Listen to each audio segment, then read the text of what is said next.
Assalamualaikum warahmatullahi wabarakatuh. Perkenalkan, nama saya Naysila Nadia Sofa. Saya adalah salah satu siswi kelas 10 dari SMA ITRC Mataram. Di video kali ini, saya akan menjelaskan tentang pelajaran biologi kelas 10. Dalam pelajaran biologi kelas 10 terdapat 10 bab, yaitu diantaranya ruang lingkup biologi, keanekaragaman hayati, virus, bakteri, animalia, protista, plante, fungi, ekosistem, dan perubahan ruang lingkup. Yang pertama-tama saya akan menjelaskan tentang pengertian biologi. Biologi itu apa sih? Nah, biologi adalah ilmu yang mempelajari tentang makhluk hidup dan yang sudah mati beserta struktur dan fungsinya. Di kesempatan kali ini saya akan menjelaskan satu bab saja, yaitu bab protista.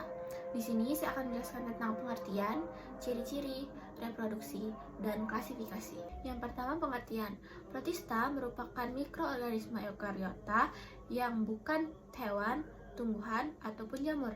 Meskipun tidak dapat dikategorikan dalam hewan, tumbuhan, dan jamur, tetapi protista memiliki ciri yang mirip dengan tiga kelompok tersebut. Kira-kira apa saja ciri-ciri protista?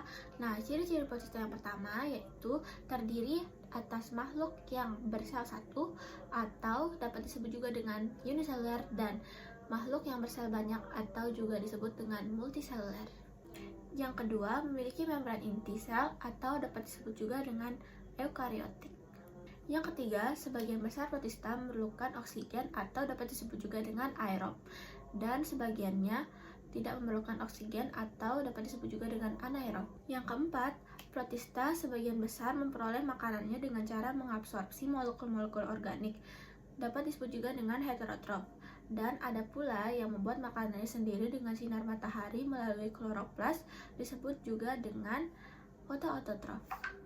Yang kelima, protista hidup di habitat yang berair atau lembab, seperti laut, air tawar, dedaunan, sampah, tanah yang basah.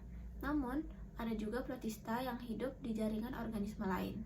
Yang keenam, protista hidup secara soliter, berkelompok, dan bersimbiosis. Dan yang terakhir, beberapa jenis protista bersifat motil karena memiliki alat gerak berupa flagella, cilia, dan ada pula yang memiliki pseudopodia. Sistem reproduksi protista dibagi menjadi dua, yaitu dengan cara aseksual dan seksual. Protista yang bereproduksi secara aseksual berlangsung dengan cara pembelahan biner, fragmentasi, dan pembentukan spora.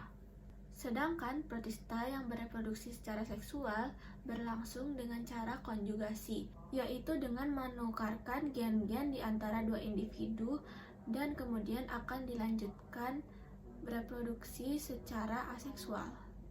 Protista dikelompokkan menjadi tiga, yaitu protista yang menyerupai jamur, protista yang menyerupai tumbuhan atau dapat disebut juga dengan alga, dan protista yang menyerupai hewan atau dapat disebut juga dengan protozoa. Jamur lendir di lingkungannya berperan sebagai pengurai dan predator fagosit karena dapat menelan bakteri, hama, spora, dan komponen organik lainnya. Jamur lendir bersifat eukariotik, tidak memiliki klorofil, bersifat heterotrof, tidak memiliki spora, dan dapat bergerak karena memiliki bulu cambuk atau yang bisa disebut juga dengan flagellum. Jamur lendir dibedakan menjadi dua, yaitu jamur lendir plasmodial atau disebut juga dengan myxomycota, dan jamur lendir seluler atau dapat disebut juga dengan acrasiomycota. Selanjutnya, alga. Alga merupakan sekumpulan organisme autotrof maupun heterotrof yang tidak memiliki organ perbedaan fungsi yang nyata.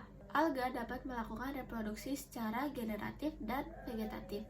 Reproduksi secara vegetatif dilakukan alga dengan cara pembelahan diri, fragmentasi, dan pembentukan spora.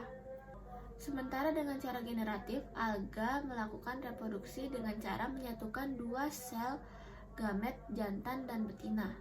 Alga dapat dibedakan menjadi 7 bagian, yaitu filum Euglenophyta, Chrysophyta, Pyrophyta, Bacillariophyta, Rhodophyta, Chlorophyta, dan Phaeophyta. Dan yang terakhir adalah protozoa. Protista yang mirip dengan hewan disebut juga dengan protozoa. Protozoa termasuk protista karena memiliki ciri-ciri utama kingdom, yaitu memiliki tubuh yang terdiri dari satu sel dan bersifat eukariotik. Oleh karena itulah, semua aktivitas protozoa dilakukan oleh satu sel tersebut, seperti bergerak, makan, bereproduksi, dan lain-lainnya. Protozoa dapat hidup di daerah perairan seperti kolam, laut, ataupun air tawar, dan di lingkungan yang lembab atau basah, maupun sebagai parasit di tubuh manusia, tumbuhan, dan hewan. Protozoa bersel tunggal dan memiliki membran inti sel berukuran mikroskopis sekitar 100 hingga 300 mikron dan memiliki sel yang sangat bervariasi. Protozoa dibagi menjadi filum Rhizopoda, Actinopoda, Foraminifera, Zoophlagellata, Ciliata, dan Sporozoa. Mungkin itu saja yang dapat saya sampaikan pada video kali ini. Semoga dapat bermanfaat bagi kita semua. Lebih dan kurangnya mohon dimaklumi. Wassalamualaikum warahmatullahi wabarakatuh.